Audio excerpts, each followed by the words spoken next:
Hello everybody, నేను Sujani. Welcome to my channel salt and Sujani, my daily cooking blog. ఇవాళ ఒక మంచి రైస్ ఐటమ్ అండి. ఎంతో టేస్టీగా ఉంటుంది అండ్ చాలా సింపుల్ ఈజీ కుకింగ్ ప్రాసెస్ అండి దీనిది. సో తప్పకుండా మస్ట్ ట్రై రెసిపీ. దీనికోసం నేను ఒక 1.5 కప్ సోనా మసూరి రైస్ తీసుకుంటున్నానండి. ఇది మంచిగా కడిగేసుకొని మనము వాటర్ వేసి ఒక హాఫ్ అన్ అవర్ పక్కన పెట్టేసుకుందాం.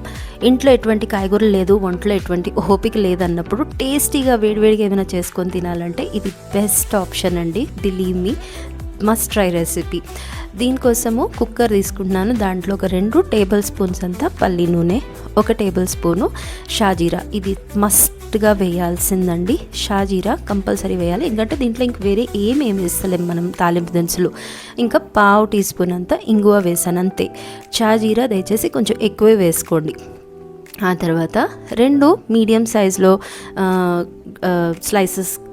2 మీడియం సైజ్ ఆనియన్స్ని నేను స్లైసెస్ కింద కట్ చేసుకొని కొంచెం లావుగానే స్లైస్ చేసుకున్నాను. అది కూడా వేసేసుకొని ఆనియన్స్కి తగ్గ ఉప్పు వేసి ఒక్కసారి ఇది ట్రాన్స్లూసెంట్ వచ్చే వరకు వేయించుకోవాలి. ఎక్కువ వేగే పని లేదండి, అసలు ఎక్కువ ప్రాసెసే ఉండదు దీంట్లో. ఇదిగోండి, ఈ విధంగా వేయించుకుంటే సరిపోతుంది. ఇప్పుడు దీంట్లో ఒక 1/2 టీ స్పూన్ పసుపు వేసుకుంటున్నాను. ఆ తర్వాత ద హీరో ఇంగ్రీడియంట్ కారం అన్నాను కదండి. కారం మనం ఇక్కడ ఒక 2 టీ స్పూన్లు నేను వేసుకున్నాను. మీరు ఇంకా సహించగలరనుకుంటే కారం ఇంకా వేసుకోవచ్చు. చాలా యమ్మీ ఉంటుంది. పిల్లలకి పెడుతుంటే కొంచెం నెయ్యి వేసి పెట్టేయండి అన్నంలో, సో వాళ్ళకి పెద్ద అర్థం కాదు, కానీ యమ్మీ ఉంటుందండి. చాలా షాజీరా, కారం అనేది కంపల్సరీ దీనికి కావాల్సిన ఐటమ్స్ అనమాట. సో అవి స్కిప్ చేయకండి. ఇంకా ఇప్పుడు దీంట్లో మనం కడిగి పెట్టుకున్న రైస్ ఏదైతే ఉందో అది వేసి హై ఫ్లేమ్లో మంచిగా రైస్ని వేయించుకుందాం పొడిపొడిలాడే వరకు.